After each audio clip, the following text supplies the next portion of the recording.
राहुल गांधी जी पहुंचते हैं और मैं स्वयं उनके बगल में सिर्फ 2 इंच की दूरी पर स्वयं बैठा था। नागपुर में जाके उन्होंने कहा कि मैंने कहा कि आप लोग परिचय दे दो, जबकि ये पूर्णतया असत्य है। परिचय रायबरेली की जिला अधिकारी ने कहा कि आप सब बैठे अधिकारी अपना परिचय दे दो, तो सभी जनप्रतिनिधियों और सभी अधिकारियों ने अपना अपना परिचय दिया। तो राहुल गांधी जी को देश के सामने ऐसी झूठ बोलने की क्या आवश्यकता थी, जब उन्होंने कहा कि मैंने लोगों से परिचय पूछा। उन्होंने स्वयं किसी से परिचय नहीं पूछा। रायबरेली के जिलाधिकारी श्रीमती हर्षिता माथुर ने उपस्थित अधिकारियों से आग्रह किया कि आप अपना अपना परिचय बता दो, तो लोगों ने परिचय बताया। जिसके साथ ही उन्होंने नागपुर में अपने वक्तव्य में जो कहा, कितना दुखद है, कितना हास्यास्पद था। हम हतप्रभ हैं कि जो 3 बार सांसद रह चुका हो, 4थी बार चुना गया हो, आखिर वो देशवासियों के सामने कैसे अपनी बात रख रहा है। उन्होंने नागपुर में कहा कि दिशा की बैठक में जब मैं परिचय प्राप्त कर रहा था, तो उस समय वहां पर मुझे एक दलित नहीं सुनाई पड़ा, एक पिछड़ा नहीं सुनाई पड़ा। राहुल जी, जांच करा लो, कोई ऐसे समाज के लोग नहीं थे जो उस बैठक में ना रहे हो।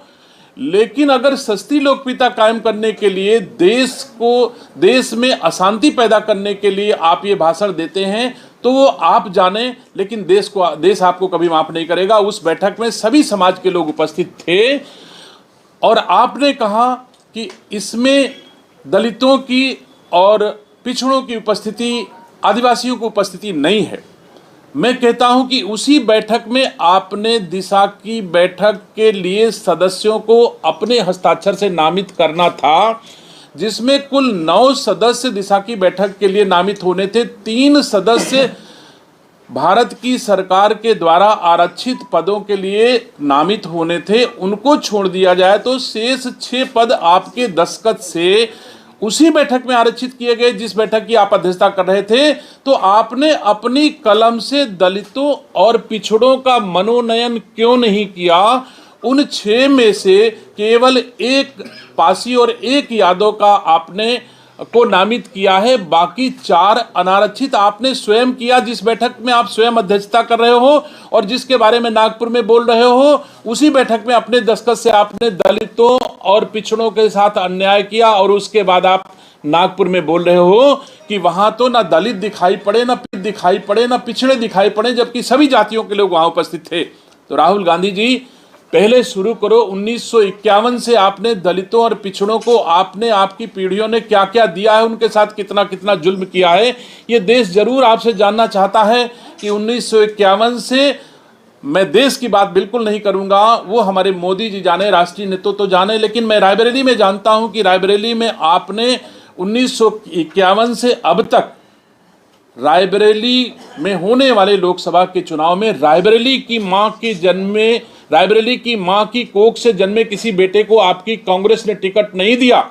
और रही बात दलितों पिछड़ों की, तो मैंने एक डाटा प्रस्तुत कर रहा हूं, अपने प्रेस के लोगों के माध्यम से, जिसमें 1951 से 2022 तक हुए विधानसभा के चुनाव में कांग्रेस के द्वारा दिए गए विधानसभा के टिकटों की सूची आपके सम्मुख प्रस्तुत कर रहा हूं, जिसमें 8 बार चुनाव का ब्यौरा है। वैसे मैं 51 से ब्यौरा दे सकता था, लेकिन बड़ा हो जाता, तो मैंने केवल 91 से आपको ब्यौरा दे रहा हूं। 22 के बीच में 8 बार विधानसभा के चुनाव हुए और 4 अनारक्षित विधानसभाएं हैं रायबरेली में, आपकी लोकसभा में, और 4 में केवल 4 लोगों को आपने आरक्षित श्रेणी, पिछड़ों को केवल टिकट दिया है। एक भी इसमें से किसी दलित को आपने टिकट नहीं दिया है।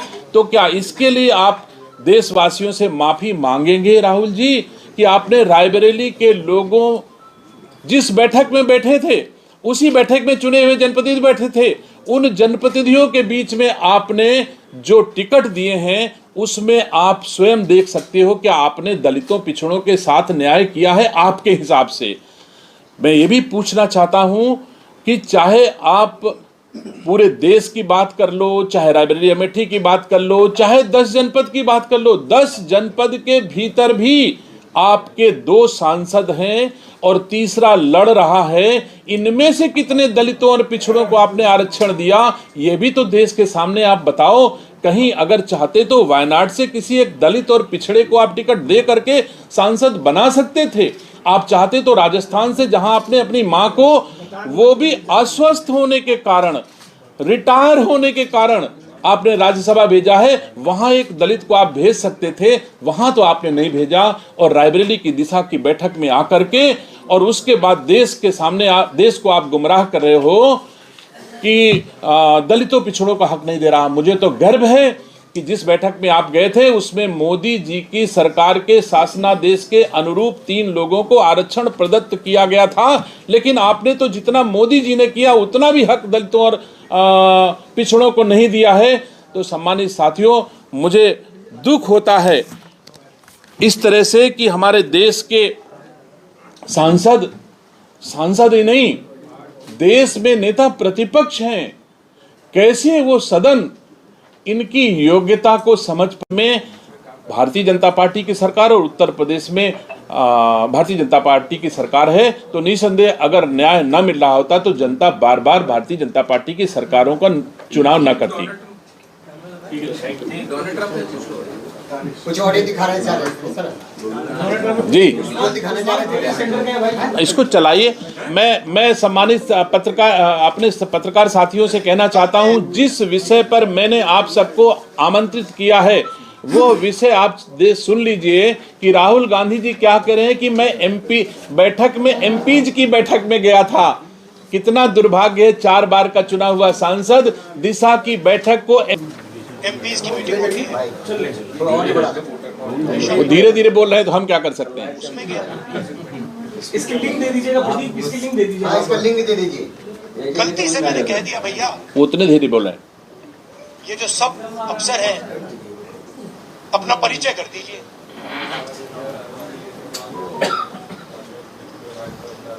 गलती से कह दिया मैंने, अब परिचय शुरू हुआ, उसमें मुझे एक दलित नाम ना सुनाई दे, एक ओबीसी नाम ना सुनाई दे।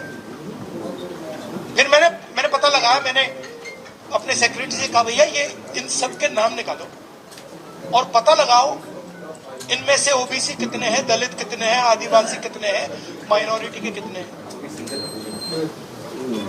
चलो देखिए